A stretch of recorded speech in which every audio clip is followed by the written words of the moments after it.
You're not responsible for anything. My family and I have this on our own. I want you to stay away.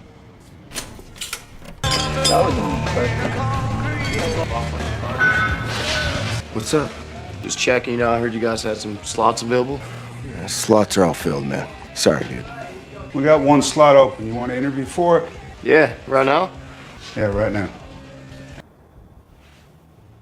When was the last time you used? 3 months ago. What are you doing here? I made a lot of mistakes in my life, and I've done a lot of things that I'm ashamed of. Honestly, I just had a daughter. I just really want to give her what I never had.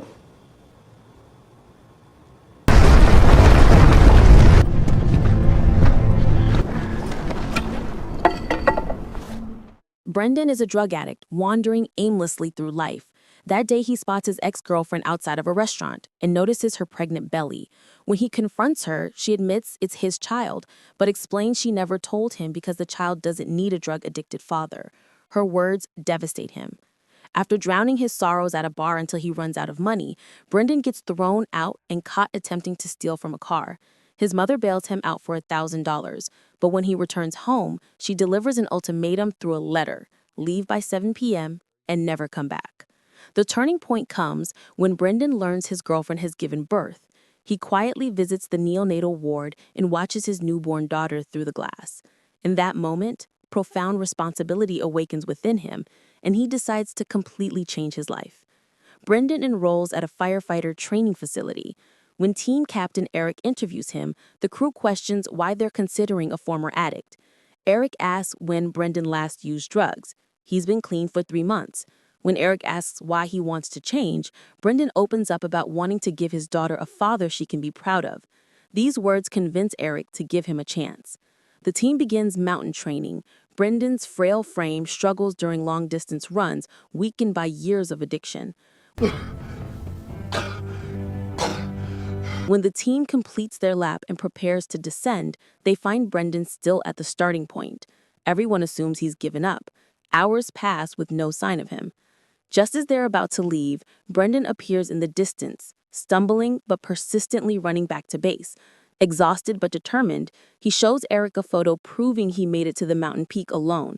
This demonstration of commitment convinces Eric to keep his promise, and Jesse welcomes him to the team.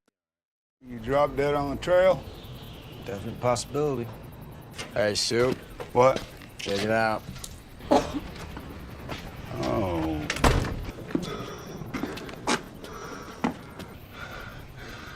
All right. See you 6 a.m. Monday. You right? Yeah. Pound tons of electrolytes, take some Motrin, get some sleep, buddy. Now officially part of the team, Brendan throws himself into intensive training, mastering fire line construction and firefighting protocols. During one inspection, when Brendan can't answer Eric's question about the 11th rule of firefighting law, the entire team must do push-ups as punishment. Teammate Clayton taunts Brendan and suggests he gets a paternity test. Brendan reaches his breaking point and nearly throws a punch, but stops himself, knowing violence would cost him everything. I know you're doing this for your baby girl, but I don't know, dude. I've heard some about her mama. You sure that kid's even yours, bro? McDonough! Dude, come on. Go home. Die. My problem. Back to work. Eric trains them on emergency fire shelters, their last resort if trapped in extreme fires. Wrapped in protective covers, they must endure temperatures up to 500 degrees. Eric hopes they'll never need to use this skill for real. Their first real test comes with a large fire near Poto. Despite his inexperience and fear, Brendan successfully follows Clayton's lead with a controlled burn strategy. Though they face mishaps, including Clayton disturbing a beehive, the team contains the massive blaze through coordinated effort. The next morning, when a tree unexpectedly falls, Brendan quickly pulls a teammate to safety. The shared danger and success creates genuine brotherhood, erasing previous tensions. Their successful mission earns them recognition as elite pioneer firefighters. Before their next deployment, Brendan visits his ex-girlfriend with carefully selected supplies.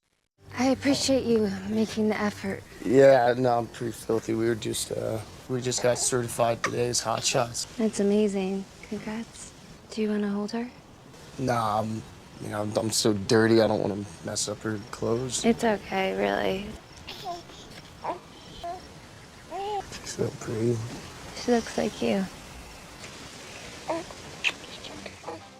The team receives an urgent call about a severe wildfire near Prescott, sparked by lightning strikes. Upon arrival, they find the fire spreading rapidly with concerning cloud formations.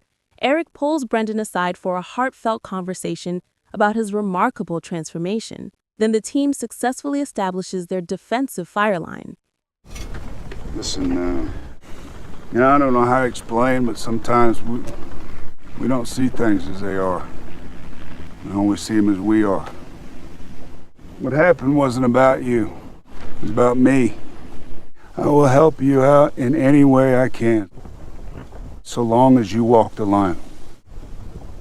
Thanks, Sue.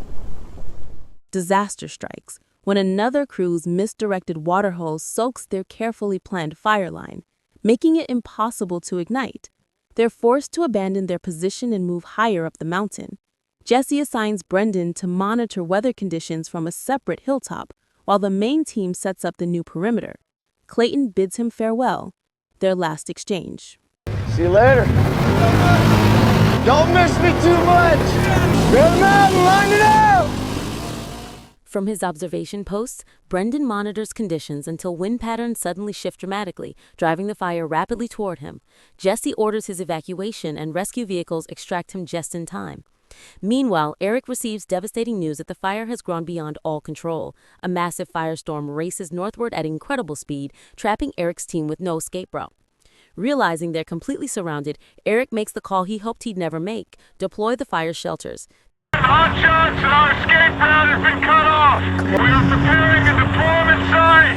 We are burning out around ourselves, and I'll call you when we're under the shelters. Despite urgent calls for aerial water drops, thick smoke makes it impossible for aircraft to locate their position.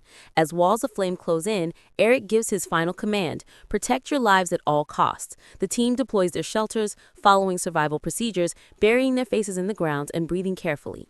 Got out. Matt! It's coming, okay! Okay!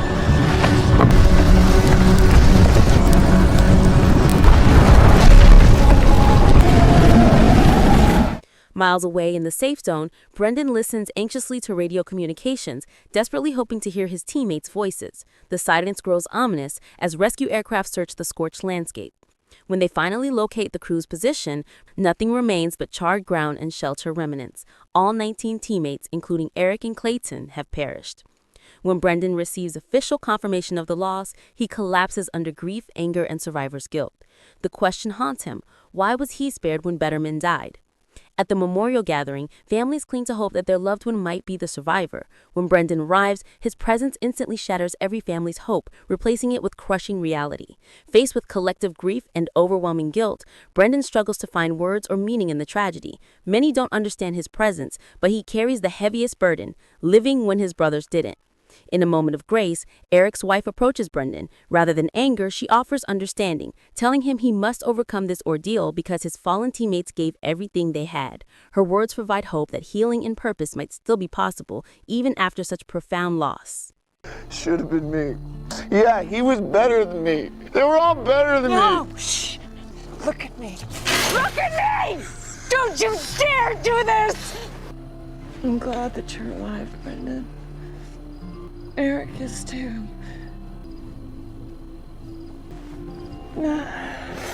Only the brave teaches that true redemption requires unwavering commitment and comes with profound responsibility. Second chances aren't just gifts, they're obligations to honor those who believed in us. The greatest burden isn't dying for a cause, but surviving and living worthy of those who didn't. Thanks for watching. If you enjoyed this video, please give it a thumbs up, leave a comment, and subscribe for more recaps. See you next time.